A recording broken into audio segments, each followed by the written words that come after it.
Bonjour. On voudrait savoir un petit peu dans quel état d'esprit vous êtes après avoir très bien démarré cette semaine en Ligue des Champions. Vous avez un deuxième match de Ligue des Champions avec ce match face au PSG dimanche. L'équipe avait confiance. Après les matchs Ajaccio, c'était important pour nous de gagner contre Sporting. Aussi parce que maintenant, on a une chance encore de pouvoir aller avant la Champions League. Oui, ça sera un match très, très difficile contre PSG. Ils ont beaucoup de bons joueurs. Et ça sera un match difficile, on sait ça. Mais je pense qu'on doit préparer les matchs comme tous les matchs. On doit jouer comme tous les matchs. On a joué jusqu'à aujourd'hui. Et après, on va voir si on peut faire quelque chose ou pas. Bonjour Pau. Il y a quelque temps, Leonardo Balerdi nous disait justement que cette saison, l'OM pouvait concurrencer entre guillemets le PSG sur le long terme, sur la durée. Est-ce que par rapport au début de saison que vous êtes en train de faire, qui est quand même assez excellent, vous pensez pouvoir rivaliser tout au long du championnat contre ce PSG-là? Franchement, penser avec ça, je pense que on ne s'est pas trompé si on pensait avec ça. Je pense qu'on doit penser chaque match. Le prochain match c'est Paris, l'autre c'est Lens. Et après on va voir si on peut être à la fin de saison là-bas ou pas. Non? Ça vient de commencer. C'est vrai qu'on a commencé bien, mais les premiers matchs qu'on a joués avant la saison, personne a pensé qu'on pourrait être ici aujourd'hui. Non? Alors, je pense qu'on doit être les pieds au sol. On doit penser chaque match que c'est le match le plus important. Et après, on va voir. Mais maintenant, je pense que c'est beaucoup parler de si on peut être ou pas gagner ou pas les camps. Non? Je pense qu'il y aura beaucoup de matchs difficiles. Il y a beaucoup de bonnes équipes. Et petit à petit, on va voir si on peut être là ou pas. Deux questions si tu veux bien. Au regard des différentes histoires extrasportives là, qui ont alimenté l'actualité parisienne, est-ce qu'on est tenté de se dire côté olympien que c'est le bon moment pour affronter le PSG? Je pense que jamais c'est le bon moment pour affronter le PSG. PSG c'est une très bonne équipe. Je ne sais pas s'ils n'ont pas de problèmes là-bas. On va affronter les matchs comme tous les matchs. On va préparer les matchs avec Igor et après on va voir si on a la capacité ou pas de gagner le match. Après tout ça qui est extra sportif, c'est pas notre chose. Et juste en tant que gardien, quand on imagine affronter sur la ligne adverse d'attaque Messi, Neymar potentiellement et Mbappé, qu'est-ce que ça fait? Est-ce qu'il y a un côté excitant, un côté inquiétant? Voilà, qu'est-ce que ça fait? La même chose que tous les matchs. Tous les matchs, on regarde tous les joueurs, on voit la situation, on voit la situation qu'ils ont fait, et après tu es en train d'aider avec les images, qu'est-ce que tu peux faire, non? Après, je sais qu'ils sont très très bons joueurs, ils ont beaucoup de ressources, et après ça c'est difficile pour les gardiens aussi, non?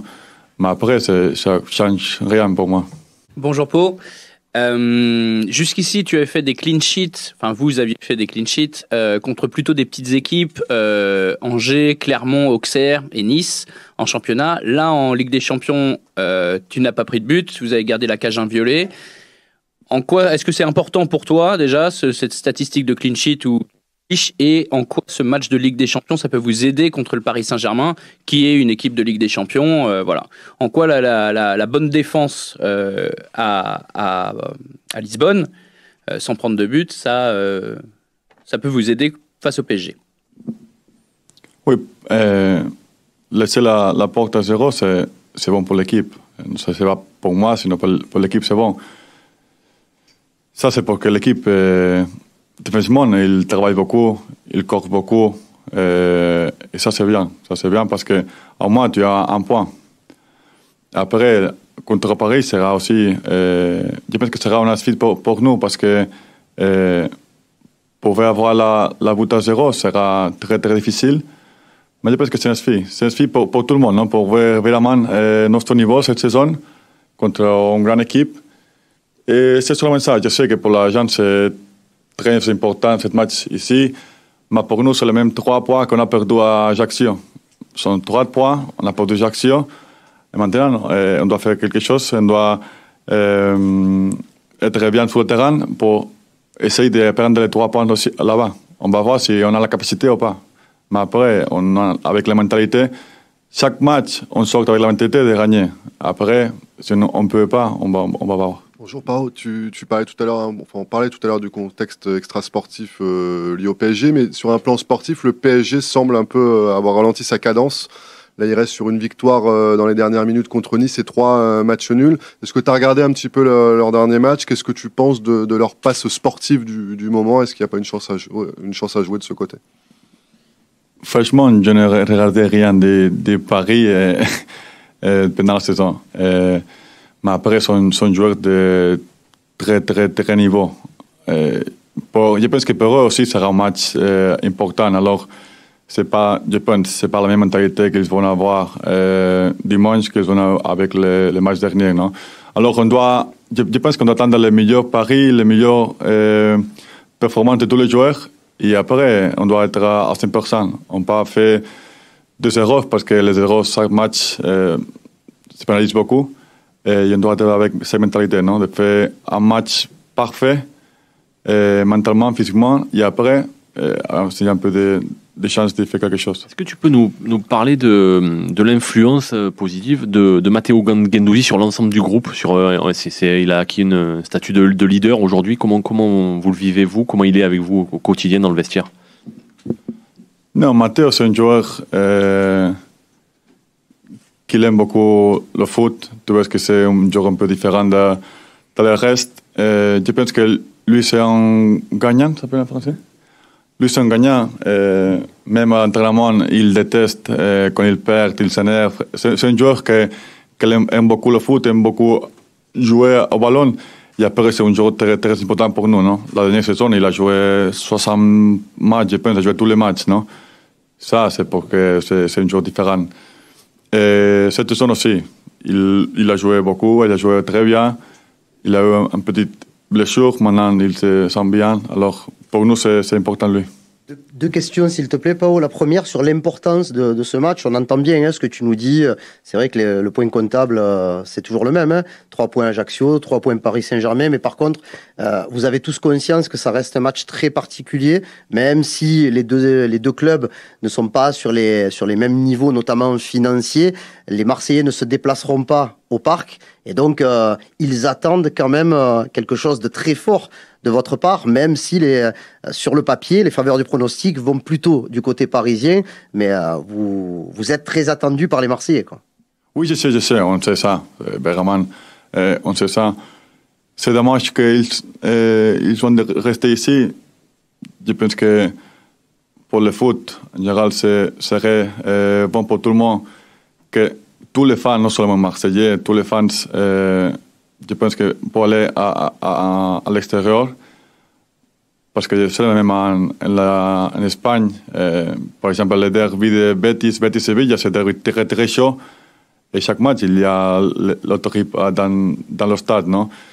Je pense qu'on doit tout ensemble faire quelque chose bien organisé, parce que pour le foot, je pense que c'est important pour les fans.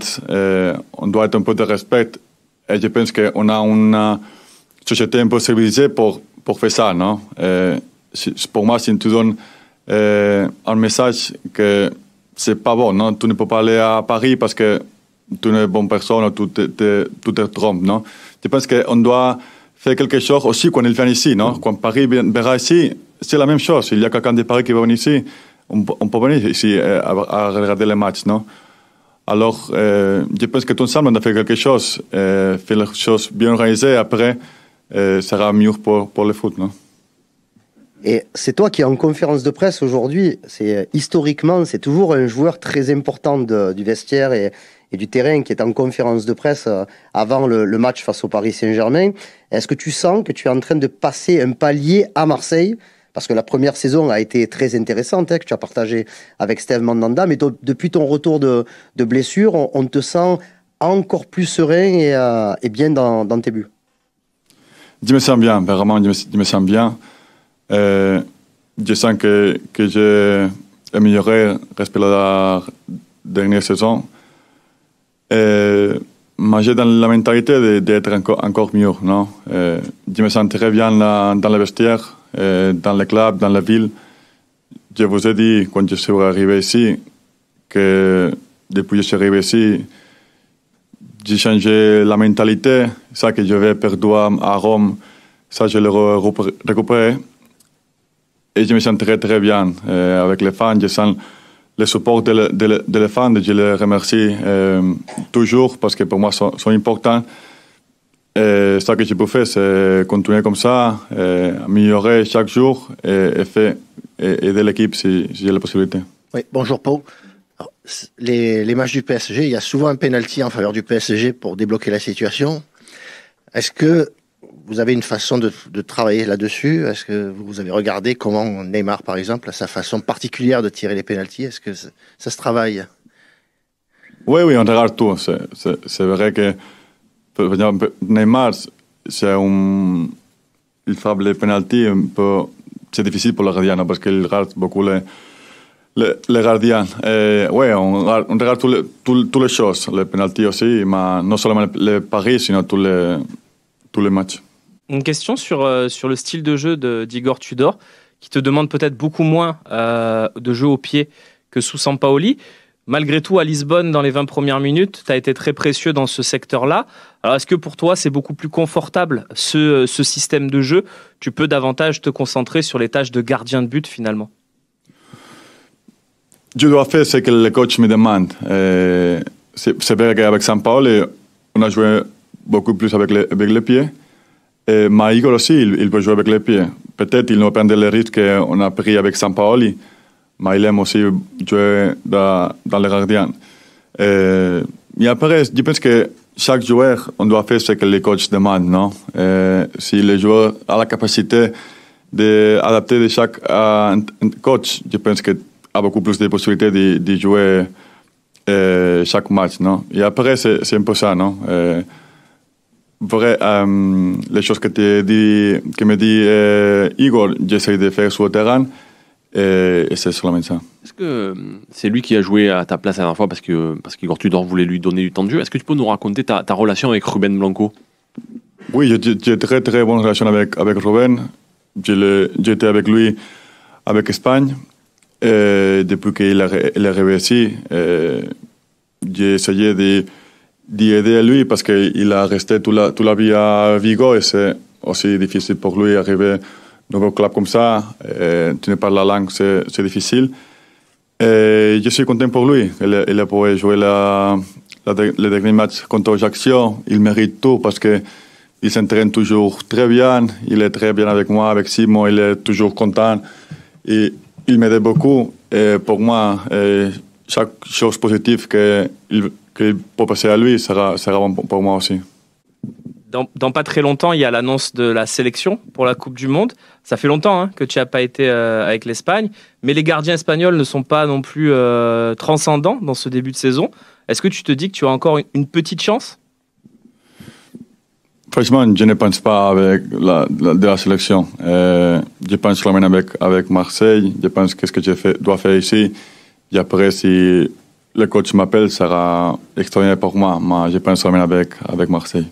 Est-ce que tu peux nous parler de Karim Benzema? Est-ce que toi, ton avis de gardien, c'est que c'est le meilleur attaquant de la saison passée et qui mérite le Ballon d'Or, à ton avis? Oh. Oui, peut-être. Oui. Karim, il a fait une saison extraordinaire. Il aussi a gagné la Champions League. Franchement, il n'y a pas autre joueur qui mérite le Ballon d'Or plus de lui. Justement, c'est une saison particulière parce qu'elle va être coupée pendant un mois et demi au milieu. Comment vous vous êtes préparé physiquement à cette cadence bizarre? C'est-à-dire qu'il y a un gros championnat avant, un gros championnat après janvier, mais il y aura un mois et demi sans rien, entre guillemets. Comment vous êtes préparé, vous, depuis le début de saison à ça? Oui, non, ça sera bizarre. Je pense que c'est la première fois pour tout le monde qu'on bah, c'est ça. Et bon, on va voir, parce que je pense qu'on va changer tout. Parce que tu peux faire bien jusqu'à la Coupe du Monde, mais après, c'est un mois et demi. Ça, pour changer vraiment tout, non? Nous, on a sur la tête fini bien jusqu'à Monaco. C'est le dernier match qu'on va jouer. C'est important de prendre le plus de points possible. Et après, on va penser qu'est-ce qu'on a fait après, non? Mais c'est important. Je pense qu'il reste 7 matchs jusqu'à là. On doit être notre tête de prendre le plus points possible. Qu'on parle un petit peu de ce qui se passe, peut-être pas dans le vestiaire, mais lors de la préparation, des entraînements. Avant, on a beaucoup parlé de ce qui s'est passé en préparation, avec des résultats qui n'étaient pas au rendez-vous. Est-ce qu'aujourd'hui, vous avez l'impression de recueillir les bienfaits de tous les efforts que vous avez faits avant le début du championnat, même si c'était dur en termes de résultats et contenu dans les matchs, mais dans le travail en lui-même, ça semble avoir payé maintenant. Et je sais que bon, la période, elle est bonne pour vous, donc je connais déjà la réponse, mais je te demande un petit peu quel est l'état d'esprit, vraiment l'ambiance qui règne au sein de cette équipe, où il y a des Français, des étrangers, un staff nouveau qui est arrivé il y a quelques mois. Franchement, les joueurs, ils ont fait beaucoup avant la saison. Ils ont travaillé beaucoup, ils ont fait tous les jours. Franchement, je pense qu'ils méritent ça, non? Ils méritent de regarder maintenant qu'ils se sentent bien, qu'ils jouent bien, qu'on gagne. Ça, c'est important, non? J'ai parlé avec Pablo une fois, avec la saison, et je lui ai dit, je pense que cette équipe manque gagner un match, parce qu'après, tu vois que tout va changer, non? Et franchement, on a passé ça, non? On a gagné le premier match, après la situation, on a changé beaucoup. C'est vrai qu'on a changé beaucoup le style d'entraînement. C'est différent avec Sampaoli. Mais je pense que maintenant, les joueurs se sentent bien et ça, c'est important. Parce que Igor nous demande beaucoup dans le terrain, beaucoup de pressing, avec et sans ballon. Je pense que physiquement, on doit être à 100% si vous jouez comme ça. Non? Tu vas avoir en face de toi un très grand gardien, Donnarumma, par la taille et par le talent, évidemment. Est-ce que depuis que tu es là, depuis 1 an et demi, tu as repéré des gardiens en France qui t'ont aussi impressionné dans d'autres clubs? Est-ce que comment tu situes le niveau des gardiens dans le championnat de France? Est-ce qu'il y en a qui t'ont vraiment marqué? Oui, la saison dernière, j'aimais beaucoup, a fait très bonne saison Lafon aussi, Benitez de Nice. Et après, pour moi, Keylor, c'est toujours, pour moi, franchement, c'est le meilleur gardien de Ligue 1. Maintenant, je sais qu'il ne joue pas, mais je l'ai vu en Espagne, je l'ai vu ici. Et pour moi, Keylor, c'est numéro 1.